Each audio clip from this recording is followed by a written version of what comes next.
Ooh, what's up gamers, gamers, and gamettes? My name is John and welcome back to Lucid9 Inside the Internet. Last time, basically we had a little flashback of our childhood memories on how we met Misaki and something happened apparently, so we don't know. So let us continue. We're still in Mr. Ryota's office. Yama, what is wrong? Dots. Nope, sorry, that's it. Sob story is over. Are you sure? Don't lie to Mr. Ryota, man. He's your dog, man. He's fucking awesome. You do realize the entire point of the therapy is to share your sob stories. It is not a burden, Yama. I'm glad to hear you're out. I feel tired. I think I'll have to stop here. It's mainly an excuse and very effective one for a therapist. Mr. Ryota immediately nods in understanding. Thanks for confiding in me. Just know that what you feel was completely valid. I'm sorry you had that drama. It's fine, I got it over with. I'd like to go now, if that's okay. If you're not sure, oh come on man, tell Alicia's story to him. Is there anything I can do for you? I'm okay. No you're not. Sure you don't want that lollipop? You fucking son of a bitch. Yeah, I'm pretty sure, but thanks. Not really good at Yama. But at least take this prescription. Prescription? Seriously? And I actually look at it. 1 bucket of ice cream to be eaten gluten-free. Oh.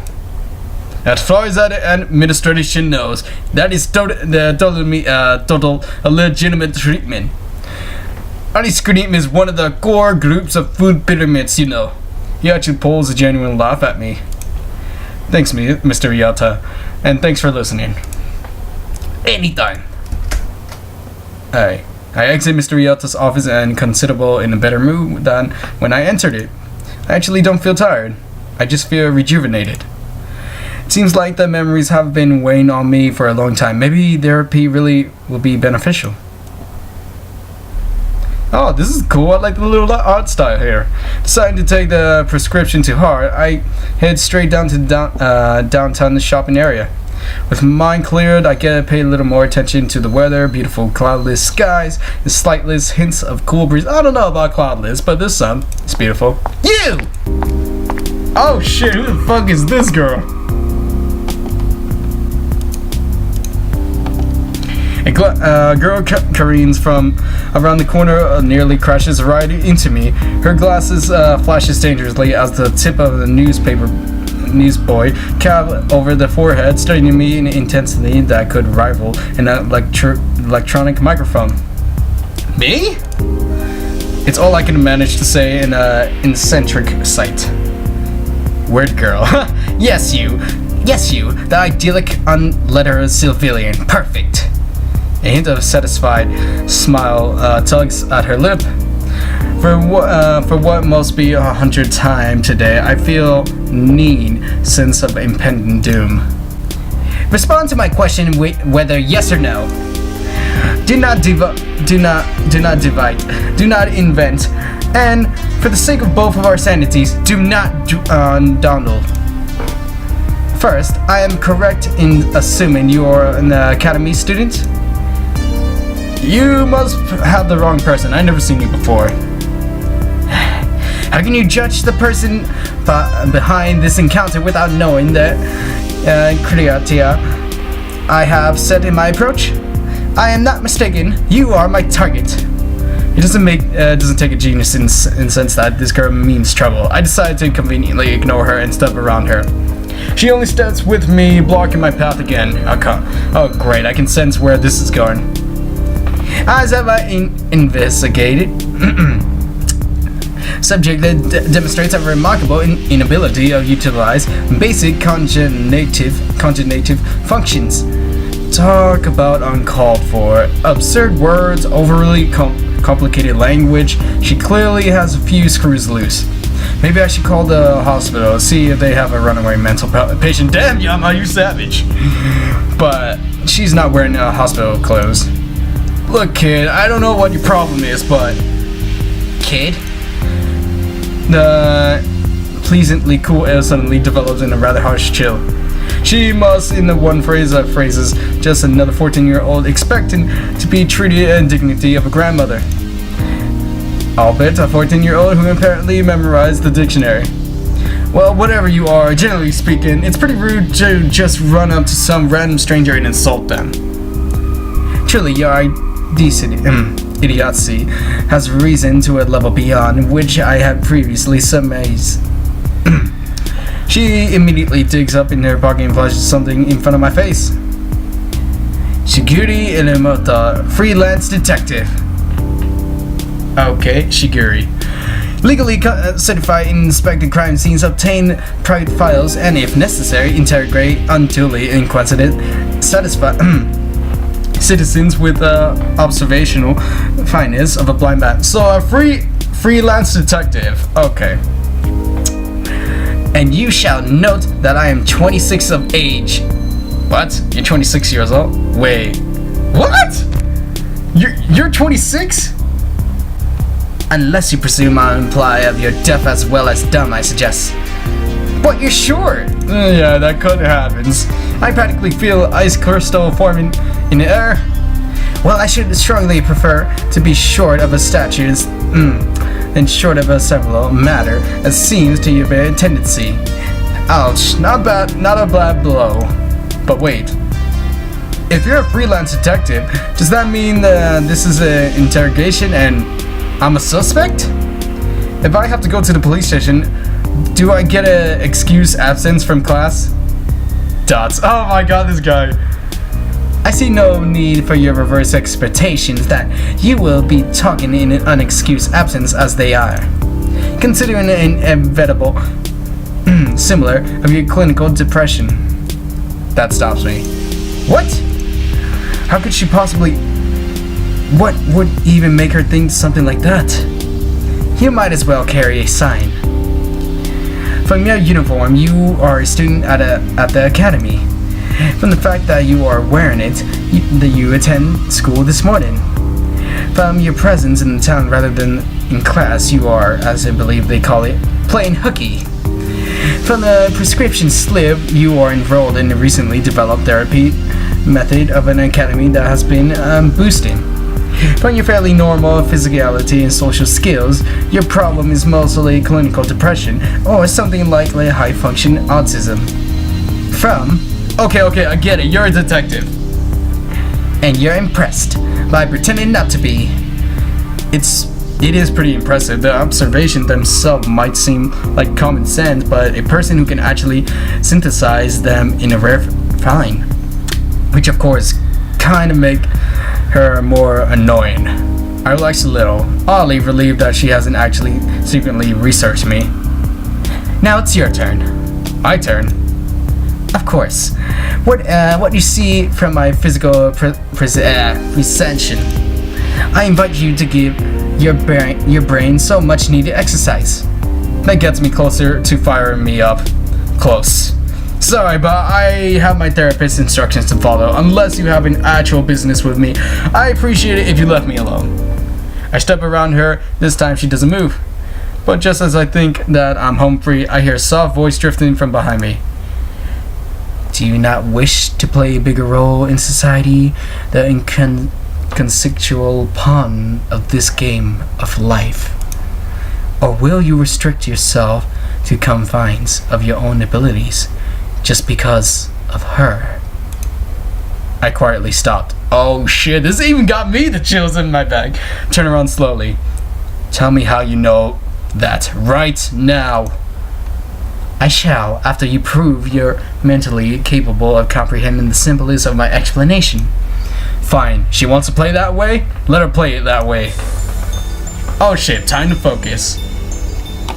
I'll start with her clothes, her body language, the circumstances. Oh shit, I get a choice now! Finally, after all this shit. Okay, let me quick save this quick. Okay, sorry, just quick save. Her clothes, I don't know. Her body language, maybe. The circumstances. Let's go with the circumstances. Why here? Why now? Why me? These are all questions I need to address. The detectives approached me and bombarded me with questions, but I see no other policemen. Is she doing this just because she's bored? No, she's specifically looking for an academy student for some reason. I'm coming up with short in this area. I'll have to think about this later. Her clothes. Alright, sure. Unlike the standard professional wear, I might expect a law enforcement agent, she dressed comfortable, but probably can do that because she's a freelance detective. That also haven't been ironed in a while. Anyway, what means she doesn't care or she's a workaholic. Probably a combination of both. Her shirt proclaims king. Conscious or unconscious association of enigmatisms. I can't tell much, but I find it strange that she's dressed so casually and expect people to take her seriously. With her height and her clothes, it is wonder that she's often mistaken for a kid. And one thing that bothers me, she wears comfortable looking clothes, which I previously assumed that she was an inefficiency. After all, chasing down criminals in high heels is a stupid idea. And yet something stands out.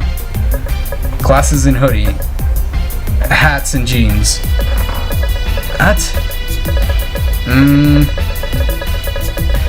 Glasses and hoodie, I guess.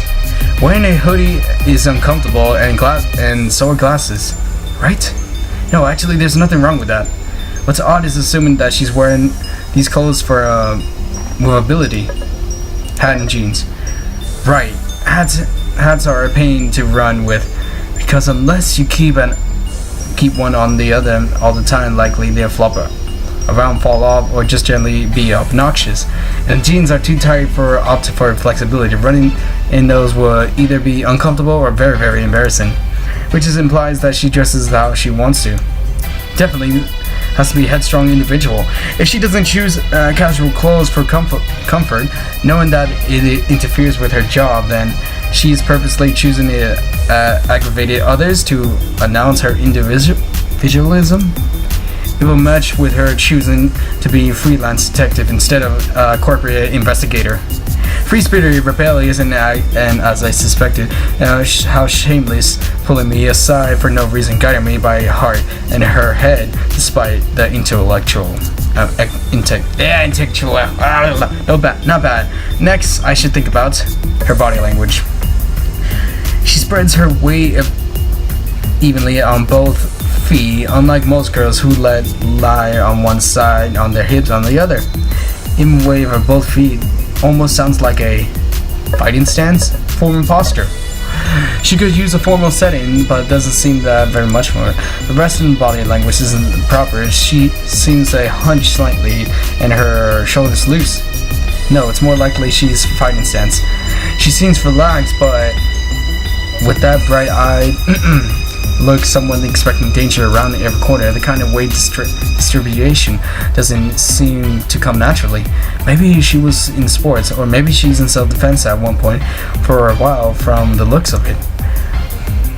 I'd like to guess martial arts, but I can't say for sure. There are too many possibilities. Okay then, maybe I should think about this different way. Her movements are very crisp and close to her body when she's speaking, and she doesn't gesture very much, even when yelling.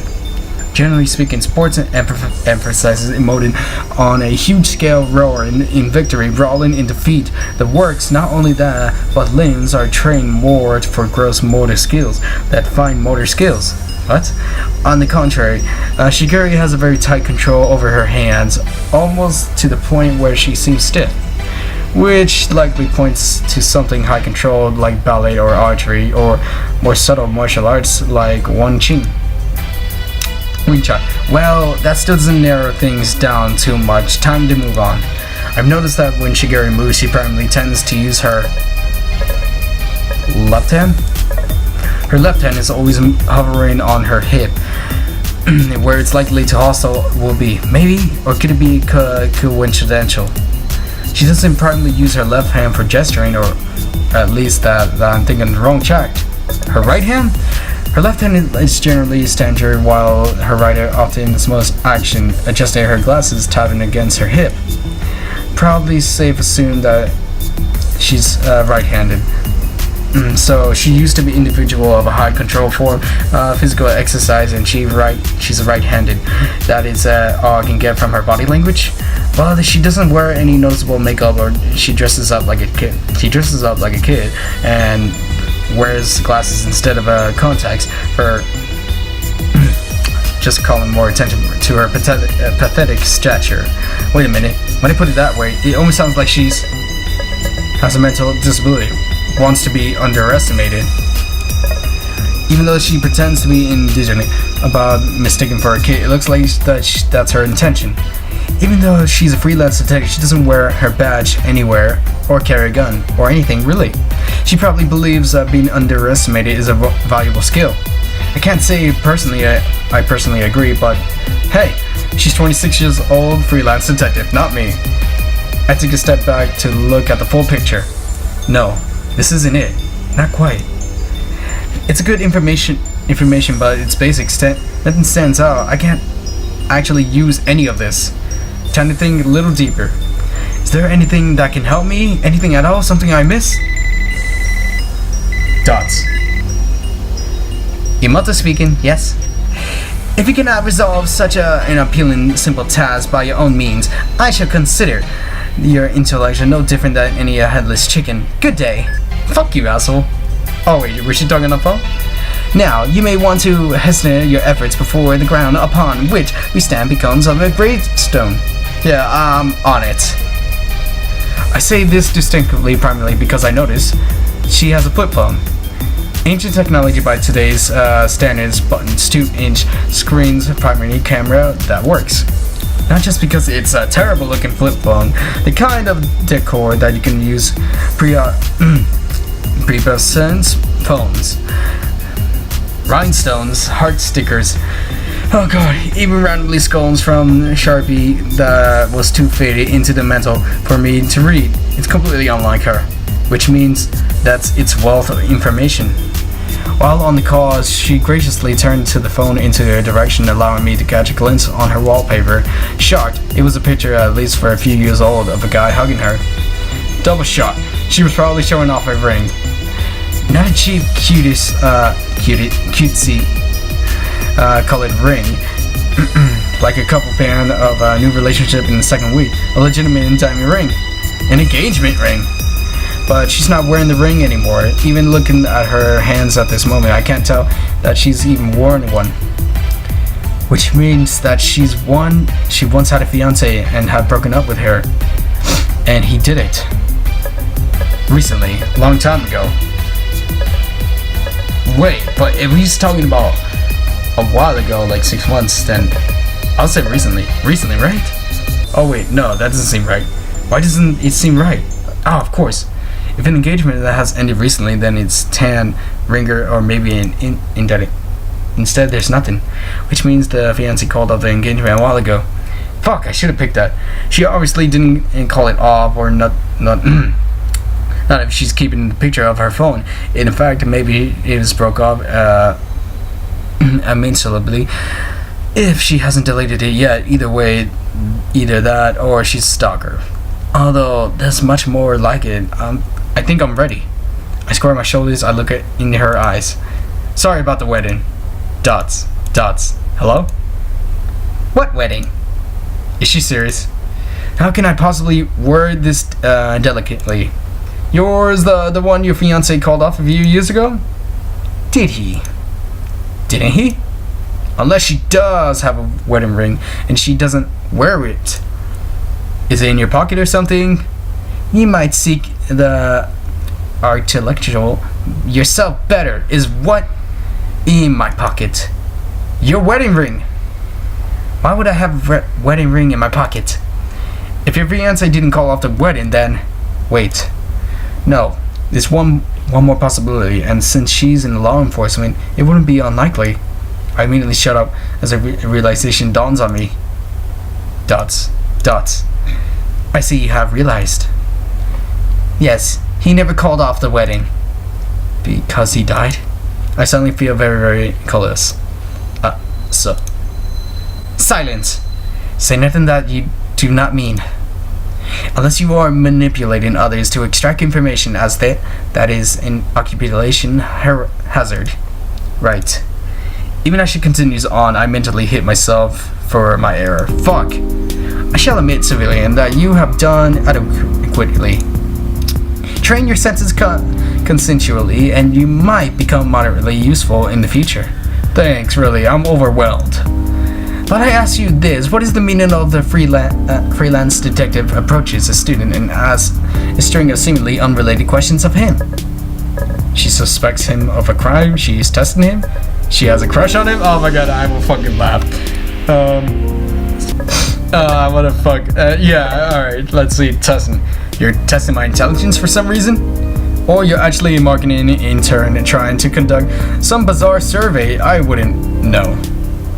Shiguri fixes me with an uncomfortable stare that only signs of emotion on her face as her eyebrow, which are almost raised to her hairline. What is your name? Sorry? Your name. There was nothing to do with this case, but if I protest, she'll probably smack me with more verbal abuse. Yama Ishimoto. Dots. What is she thinking of? Her decision is preferable to her silence. I postulate your possesses an anonymity of free time.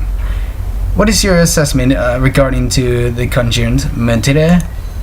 Conjunct mentere? Who even uses these kinds of words? Are you making me to be your assistant? Servant, not assistant.